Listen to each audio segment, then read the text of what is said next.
bien là, face à la mer, tous les deux, tranquille. Eh oui.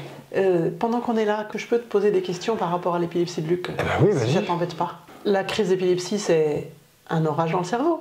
Il n'y a rien à faire, on attend juste que ça passe, c'est ça? Oui, la plupart du temps, mais dans le cas de l'épilepsie rare et sévère de Luc, la crise peut être dangereuse. Pourquoi? C'est comme un court-circuit, ça grille les neurones? Non, ça grille pas les neurones. Mais si la crise dure plus de 5 minutes, si elle s'éternise, ça peut être fatigant pour lui, et puis ça peut dériver en état de mal et en coma. Et alors, ça fatigue les neurones. Vous appelez les pompiers à chaque crise? Non, on a un médicament qu'on lui administre au bout de 5 minutes, ça a été prescrit par son neurologue, ça marche bien. D'accord. Et après, tout va bien? Ben, après la crise, Luc il est fatigué, donc il a parfois souvent besoin de dormir une demi-heure. C'est pas toujours facile quand on n'est pas à la maison, donc j'essaye de m'installer le mieux possible. Je lis en attendant qu'il se réveille. Alors, à chaque crise, tu lui donnes le médicament?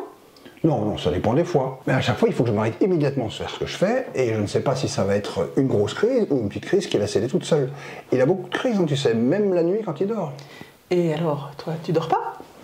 Si, heureusement que je dors. Mais je suis toujours prêt à me réveiller dès que j'entends le bruit de la crise. Alors je dors mieux depuis qu'on a un détecteur de crise. Ça peut me réveiller en me sonnant quand la crise est intense ou trop longue. Et ça rassure Luc. Du coup, il dort mieux. Je crois que ces crises l'inquiètent, même s'il n'en parle pas. Bah oui, il a toujours eu ça. C'est juste. Il a aussi un oreiller anti-étouffement, pour pas s'étouffer l'oreiller pendant ses crises. Mais surtout, j'ai pris l'habitude de me réveiller au bruit caractéristique de ses crises. Tout ça, ça fait pas un bon sommeil. Hein. Mais alors, tu dors avec lui? Oh non, attends, je dors avec ma femme, c'est important pour nous. Mais on laisse notre porte ouverte, et puis quand on voyage, on essaie de se trouver, d'avoir 2 chambres qui communiquent. Pas toujours facile à trouver. Et puis il a une grosse valise avec l'oreiller et le détecteur. J'ai un copain dont le fils a la même maladie rare.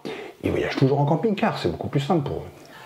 Oula, mais alors quand on dit qu'il ne faudrait rien à faire pour une crise d'épilepsie, c'est pas tout à fait ça pour les épilepsies sévères. Ça a l'air vachement plus compliqué quand même sur votre vie. Si, pour beaucoup d'épileptiques, c'est vrai. Mais pour Luc qui a une maladie rare et une épilepsie sévère, on a besoin d'un aidant tout le temps pour le protéger en cas de crise. Mais ils ont tous un risque, ils ne peuvent pas se protéger ou alerter au moment de la crise. Et pour tous les épileptiques sévères que je connais, il existe un risque réel. Alors pour Simon, c'est les chutes, pour Marianne, les déambulations, pour Sarah, les mouvements incontrôlés. Pour Luc, ce sont le risque de chute et puis l'état de mal. C'est ça l'épilepsie sévère. Tu pourrais demander à leur aidant chacun comment ils assurent la sécurité en cas de crise. Et c'est ce que je te dis pour Luc. On est organisé pour qu'il ait la vie la plus normale possible, malgré les crises d'épilepsie imprévisibles et qui peuvent être dangereuses. D'ailleurs,